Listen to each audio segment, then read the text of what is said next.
vlog. This is Amanda and this is my channel, Amanda Random. And you guys, I feel like I'm so far behind again, but I just realized, even though we're well into April, that I never ever shared with you all of the books that I read in March. So that's what we're gonna do. I don't have a lot of them to physically hold up and show you. So the couple that were physical reads that I had, I already have them kind of put away, but I do have my list right here. I originally had kind of thought that there was no way I was going to read too many books in March until I got completely obsessed with my Scribd app, and I listened to so many audiobooks and I read so many different like graphic novels and ebooks and things like that. So even though it's going to be more work for me, I'm just going to find pictures of the book and I'll pop them up over in one of these corners so you guys can kind of see. I know a lot of you are liking the channel because of just some of these book reviews and book talk and all that booktube, book nerd stuff. So I'm trying to really make sure I share all of the books that I read. I have my Goodreads account if anybody is interested. That's listed below in the description. I'm sorry if you hear this wonderful phone going off. I should probably put it on silent or whatever. But let's just jump into this because I want to make this real quick because I have so many other videos to make to catch up on. But anyway, here we go. These are all the books and my review of them that I read in March of 2022. Okay, you guys, so the first book that I did read in March, it was a physical book. I will put a picture up here if I can find one. It was a random book that I had found at, I think it was a little free library type book. And I had passed it up how many times, and then I realized like there were some really cute pages in there.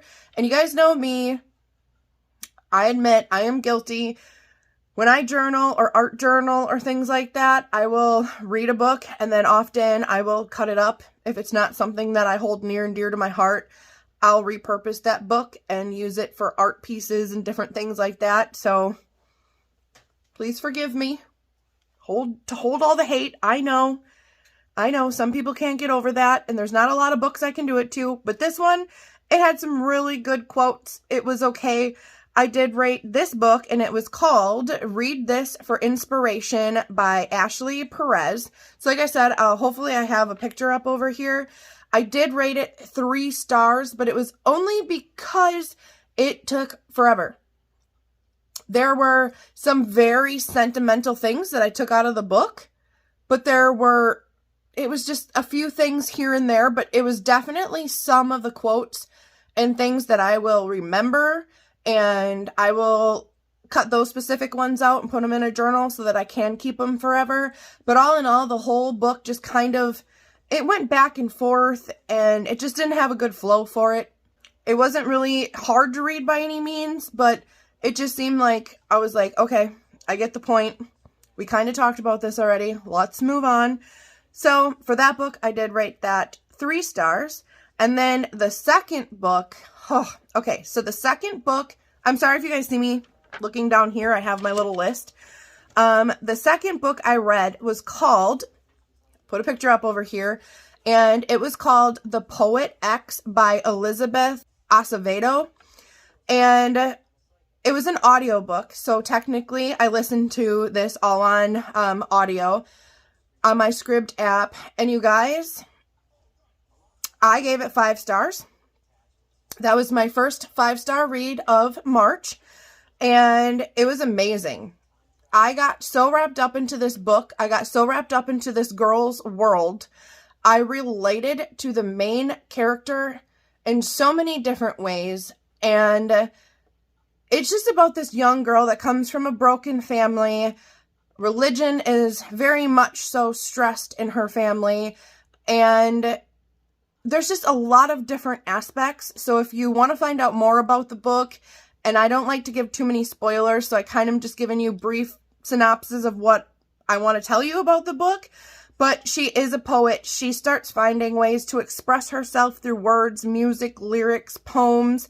There's these things they start learning about, like in her school, she learns that there's like open mic night for, you know, to get your words out there, share your poems, things like that.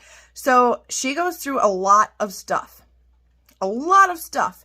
And she talks about it in the book and how writing, it encompassed me. I loved it, loved it, loved it. And I had to give it 5 stars. So the third book I read was Uzumaki, and that's by Junji Ito. And you guys, I am not a manga person. I never really was, but I told you I'm going to try to read more manga. I'm going to try to read more graphic novels. And this was a horror manga. And I did read it on the Scribd app.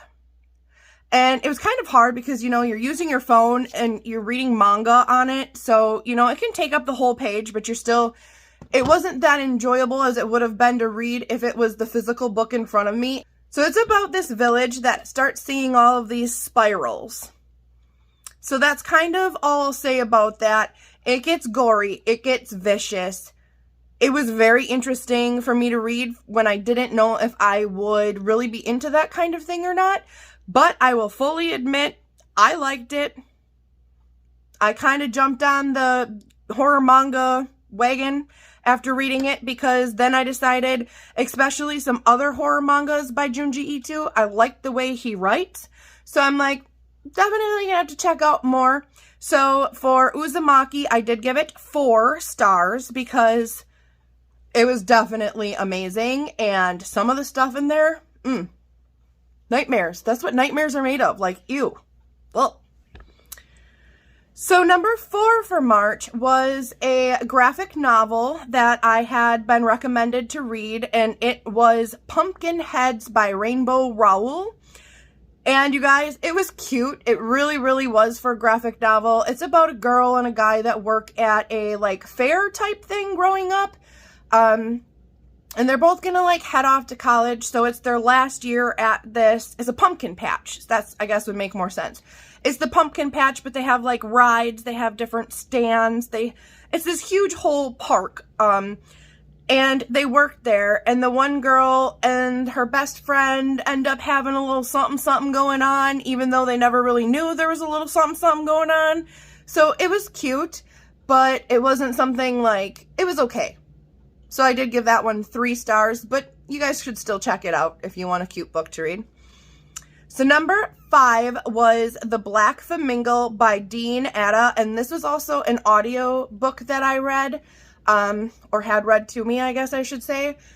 I did give this book 3 stars, and I really thought, after watching some reviews of some other booktubers that read this book, they were so into it. They gave it 5-star reviews, and, you know, I wanted to jump on the bandwagon and be like, I want to read it. I want to check it out. I want a 5-star book, but it didn't do it for me. Now, don't get me wrong. I liked the book, but it kind of dragged on, and there were just parts where I was like, okay, can we move on to something else? Is something else going to happen?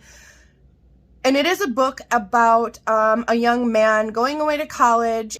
And he's coming to terms with the fact that he's gay. He knows he's gay. And it's kind of about him realizing that it's okay to step up and be who you are. You don't have to be what everybody else tells you you have to be. And it talks about like how his family and friends kind of react. And when he goes to college, the different things that he does, he kind of joins a group. And that's all I'm going to say about it. So for me, it was only a 3-star because it just kind of lagged a little bit. So I think it could have just gone in different directions and been a little more in depth, I guess. But it was still all in all an okay, pretty good book. So number 6 for March was A Dowry of Blood. This was also, hence, like I said, an audiobook. And this is by S.T. Gibson. And you guys, 5-star. 5 star. If I could have given it 6 stars, I would have given it 6 stars. So this book, if I can kind of sum it up for you guys, it's amazing. It's about vampires. It's about the creation of vampires. So it kind of has the Dracula type thing going on. And it talks about the main head Dracula type guy. It talks about him and all of the different lives that he talks about, the errors he's lived through, and how he's made other people into like him and brought them into his world, and they become servants and friends and whatever. But then it also talks about how he's a tyrant, and it has a lot to do with, how do I want to say this? I don't even know if I can say this word on YouTube without getting like completely demonetized. So I'll explain it as best as I can, but it's a very sexual related book as well. Between, I guess, is that polyamorous relationships where there's multiple people all in one big old relationship, and it just talks about all of this man's different people that he brought in, and it was so good. I could not get over it. There was suspense. There was everything that you want in a book to hold your attention. It was there. And apparently I'm a huge fan of vampire books because I listened to it on audiobook, like I said, and it was frickin' amazing. So I highly suggest you guys check that one out. If that's kind of your thing, you should definitely check it out. Number 7 was The Honeymooners. I had no huge expectations for this book. It is by Christina Lauren, and it was an ebook. So I actually read this one on my phone off of the Scribd app. 5 stars. So I had 2 5 stars in a row there. And you guys, The Unhoneymooners, I thought the Dowry of Blood got literally the blood boiling, but The Unhoneymooners, I was like, if only it worked like this, if only this was a true story. I related to the characters, to the quirkiness of them, to their attitudes, and how basically it's about a woman that's going to get married and her sister and her new fiance-to-be's brother. They're like the best man and the bridesmaid or maid of honor, and they hate each other. The brother and the sister of the married people do. And at the wedding, they just have all these issues with each other, and there's food poisoning that goes through the whole entire wedding party and everybody that was there after the wedding to eat. And they had this huge vacation that the sister won to Hawaii, and they weren't going to be able to go. So they convinced her sister and his brother, even though they hate each other, to go take this free trip. Just go, pretend that they're their brother and pretend that she's her sister, and just do it. And it was really easy for the sister because they were twins. And this whole tangled web we weave of love, fun, hate, and it's one of those hate to love romances, and I loved it. I will definitely read this book again because there were so many parts where I was just like, yes, I would say that, I would do that, I would act like that. I couldn't get enough of this book. Like 5 stars. I loved it so much. So then I wanted to kind of switch it up. So number 8 for March was another horror manga by Junji Ito. And it was a book that I read also on Scribd app on my phone.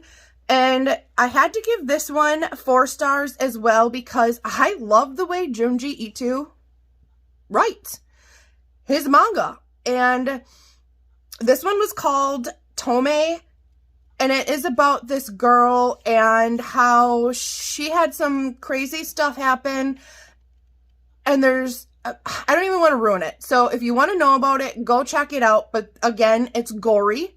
There's parts that are gross. There's parts that kind of reel you in. And then there's parts you're like, oh, really? Ew, like gross. Why am I reading this? And then there's a part of you that's like, even though this is gross, I can't wait to see what's on the next page.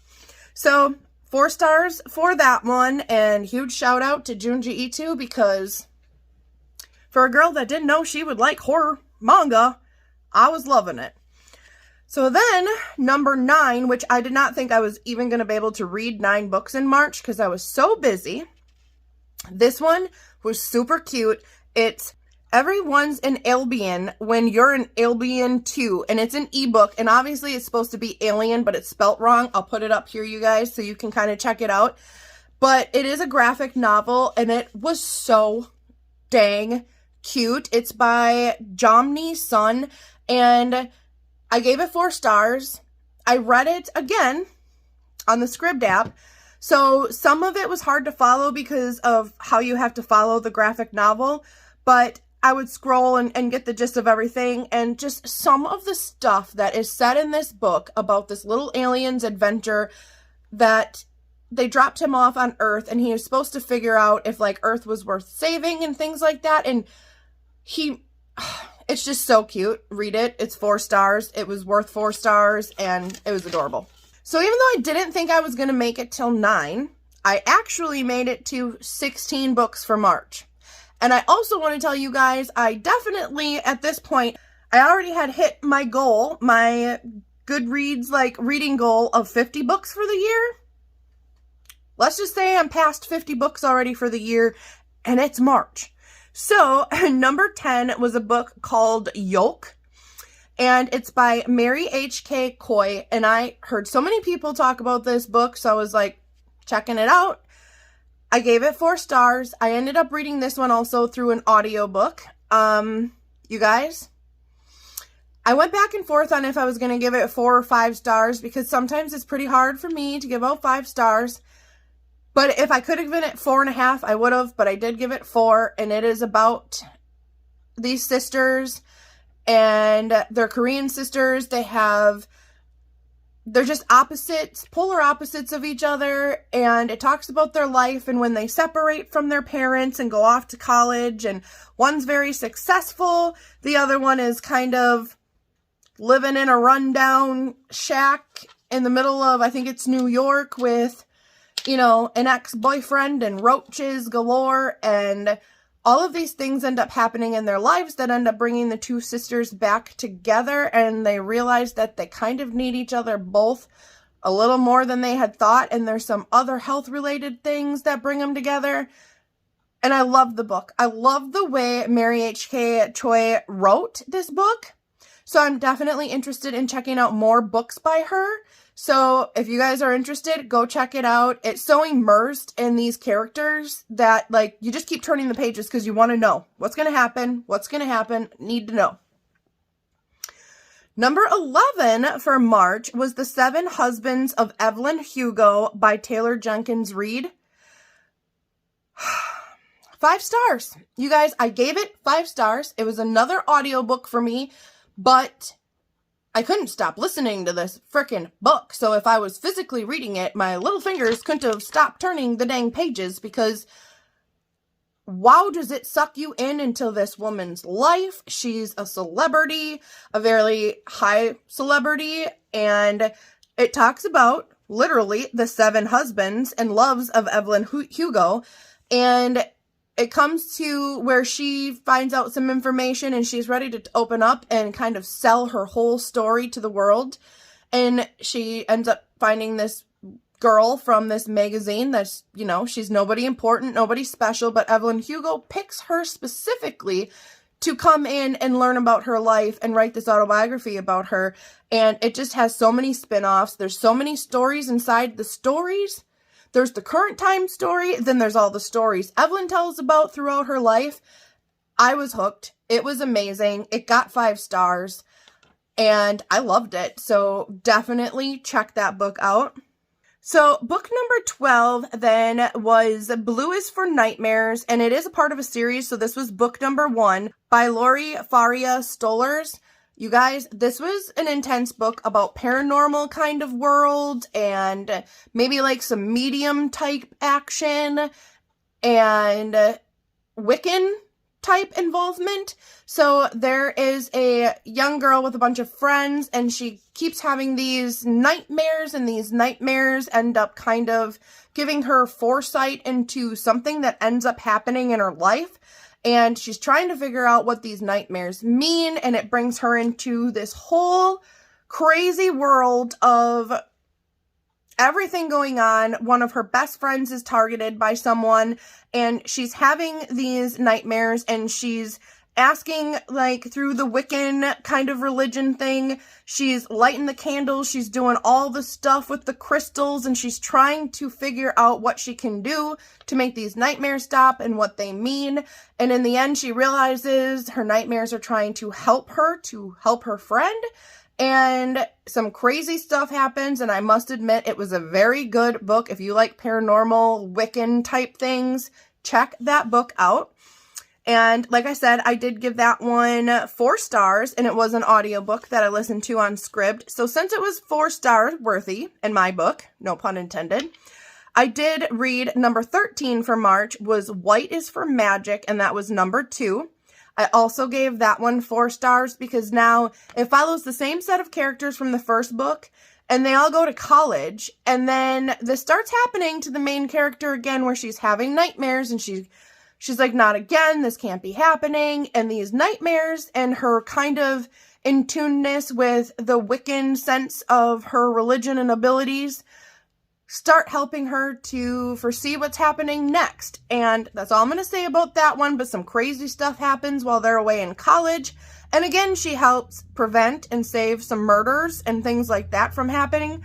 So number 14 then, because I decided, well, I'm into book 2 already, why not go for book 3? So 14 for March was Silver is for Secrets, and that's the 3rd one by Lori Faria Stollers. This one was a little slower for me. It was also an audiobook. So I gave this one 3 stars just because I just wasn't totally into this one. For whatever reason, it just didn't kind of draw me in like all the other books did, but it still had a good plot and it was still okay. So the last one in the series, so book 15 for March was Red is for Remembrance by Lori Faria Stollers. This one I also gave 3 stars, and I listened into it on audio as well because I had to. Like, I got that far into this whole series, so I'm like, the last one is the 4th book. I'm reading it, and it still follows the same group of characters. And the last one, I must admit, it was kind of a take it or leave it read. Like, I'm not going to take a lot out of it. It wasn't as intriguing. It didn't hold me, just like the first 2 books. So the first 2 were definitely better than the last 2, in my opinion. Okay, you guys. Number 16 was Deadly Little Lies by Lori Faria Stollers. So this is completely different. This book was not in the Silver is for Secrets book series, but it's by the same author, which is totally weird, okay? Because The Deadly Little Lies was just some random book that I had kind of read about. I'm like, oh, that's interesting. I didn't even realize who the author was. So I start listening to it on audio, and it completely must have escaped my mind. And all of a sudden it says it's by Lori Faria Stollers. And I'm like, whoa. What? No. There's no way. This is some random book I picked without even knowing it, and it was by the same author. So at that point, I decided, must have been meant to be, so I decided to go ahead and read it. And Deadly Little Lies, I did give 4 stars as well, and like I said, it was an audiobook, so when they said the author's name, I was like, hold up. What? So this one is, again, she must be really into the paranormal scene as a writer, and she's good at it. So she found her genre, and I can't be mad at her for it. So this one is kind of about a young woman who creates things out of clay. And she kind of gets like stuck in the moment where all of a sudden she doesn't even know what she's doing, but all of a sudden there's this work of art in front of her. She's like, why did I create this? I have no idea. Why did I create this? And then some other things happen, and all of a sudden she realizes, whoa, that really ties into what I just created in this clay. So it's kind of this insight, again, to paranormal, maybe, where she's tapping into things that other people can't tap into. And she finds out about her aunt who is away at a place because of her mental illness. And you end up finding out that her aunt kind of suffered the same mental illness because as a young girl, she would draw things and not realize what she was drawing. And then all of a sudden there'd be this drawing and she'd get in trouble because they were like, why would you draw your mom on the sidewalk with blood coming out of her head? And the little girl would like cry and be like, I don't know. I have no idea why that happened. And then the day after this happened and she gets in trouble at school, she's coming home after school and her mom trips and she cracks her head open on the sidewalk. And it's exactly what the little girl drew. So, mental illness or insight into the future. So it takes you on this crazy little adventure with her and her friends, and she starts finding out about some other people in her life. She has a crazy ex that did some stuff to her, and through meeting these other people and things like that, she really starts to figure out a bunch of stuff. She solves some things in her life that she didn't understand, and it was a good book. And that one, again, held my attention like the first two in that series, so I did give it 4 stars. So even though I did not think at all that I was going to get that many books read or audio book read to myself, but I did, and I couldn't believe it. And now we're into April, and I realized I never made Marches. So now you guys have Marches. I hope you guys found something cool and interesting that might have triggered you to be like, gotta find this book. And again, go check them out. I love kind of telling you guys about the books I'm reading because I like to read a whole different, you know, whatever I find is what I find. So with that being said, I found a bunch of books and they're sitting right over here. And what time do we got here? It's 2:38. So I need to hurry up and finish this video and start a new video so I can keep pushing some stuff out to you guys. And yeah, so thank you to all my book nerds that are enjoying these videos. And you guys know that I say that with nothing but like, hey, fly your dork flag, your nerd flag, your I'm a cool reader, I'm addicted, riff, reading is fun, I don't care. That's not putting you down. I'm the biggest book nerd in the world, so don't get my words twisted. I love it, and I love that you guys love it. So, with that being said, I love you guys. Make sure you look at all the links below this video for stuff, and stay random, and I will be back again, obviously, with a bunch more stuff. So, mwah, mwah. Bye guys. Thanks for watching.